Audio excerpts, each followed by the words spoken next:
Sistel vous présente son projet de service 2016-2020.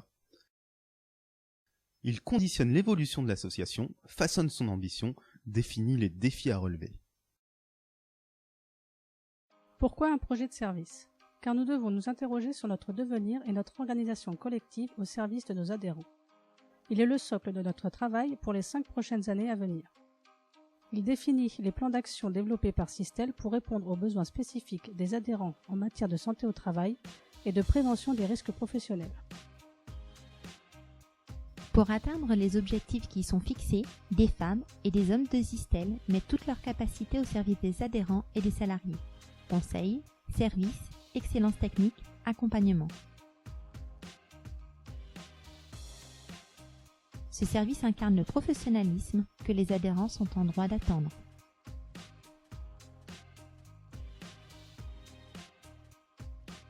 Les équipes santé-travail souhaitent organiser un recueil d'éléments factuels permettant l'état des lieux de la prévention chez nos adhérents, d'évaluer le niveau de connaissance des entreprises selon 3 catégories, A, B, C, et établir à terme une cartographie de la prévention. Cet outil permettra de faciliter le choix de nos interventions, qui restent à l'appréciation de l'équipe santé-travail.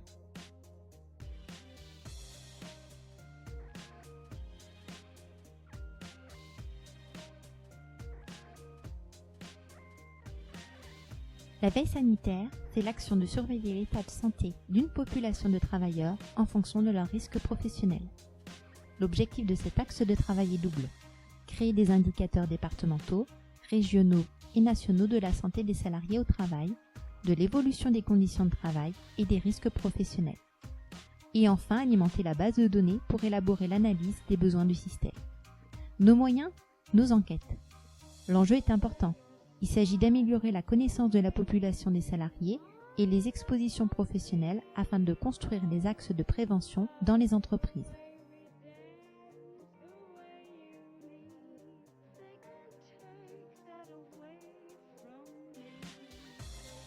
Allergisants et CMR, agents chimiques cancérogènes et ou mutagènes et ou toxiques pour la reproduction.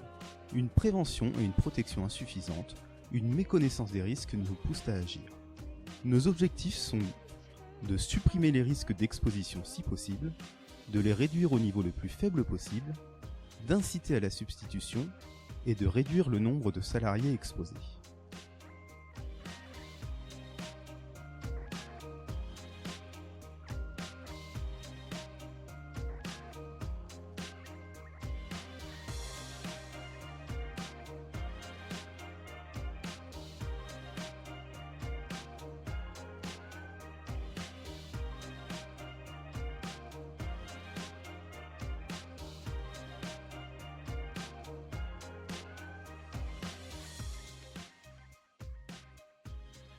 Nos interventions CMR sont ciblées prioritairement dans le secteur de la plasturgie, dans les fumées de soudage et sur l'amiante dans le secteur de la construction.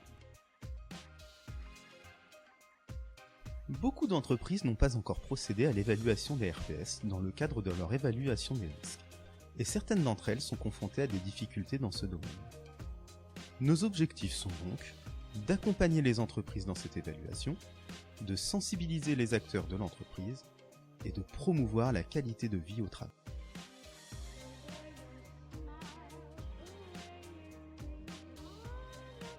Les TMS constituent la principale cause d'arrêt de travail et d'inaptitude dans les établissements sanitaires et médico-sociaux et chez les intervenants à domicile.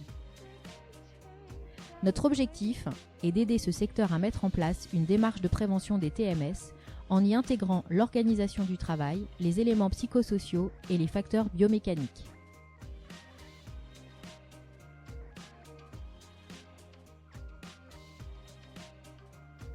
15 à 20% de l'absentéisme, des accidents professionnels et des conflits au travail sont liés à l'usage d'alcool, de psychotropes ou de stupéfiants.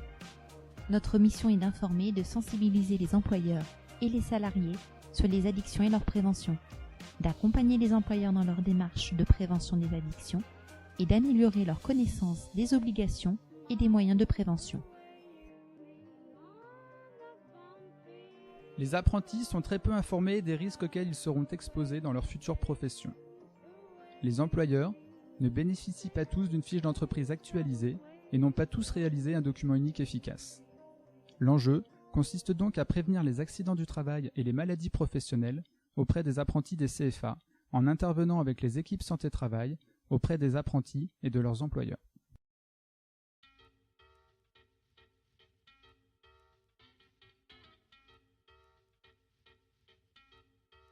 Une des caractéristiques des salariés intérimaires est qu'ils ont 2 interlocuteurs. À cette relation triangulaire s'ajoute le service de santé au travail.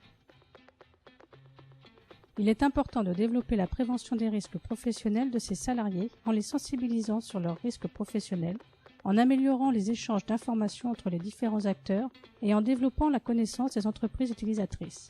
Notre but est également d'améliorer la surveillance médicale sur le plan quantitatif et qualitatif. Les équipes santé-travail sont engagées dans le maintien dans l'emploi des salariés dont elles ont en charge la prévention de la dégradation de l'état de santé. Il s'agit de repérer le plus tôt possible le salarié confronté à des difficultés dans l'exercice de son métier et d'articuler les actions des différents partenaires au cours de l'évolution de la situation. Plus l'action intervient tardivement après l'apparition des premières difficultés, plus il sera difficile d'agir efficacement.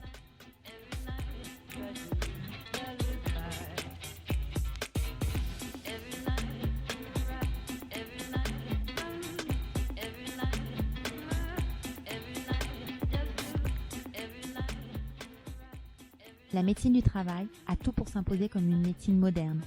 Nous évoluons dans un secteur d'activité passionnant. Il ne faut pas se fier à ce que tout le monde dit. Ne laissons personne dire que nous pratiquons une médecine de sélection. Gardons une chose en tête, notre métier est avant tout clinique. Vous auriez tort de croire que nous bafouons le secret médical au profit des employeurs. Les salariés doivent savoir. Nous prescrivons et améliorons leurs conditions de travail. Personne ne doit s'imaginer que les équipes santé-travail ne sont d'aucune utilité dans la médecine du travail. Voilà la vérité. Et c'est pour cela que nous devons communiquer.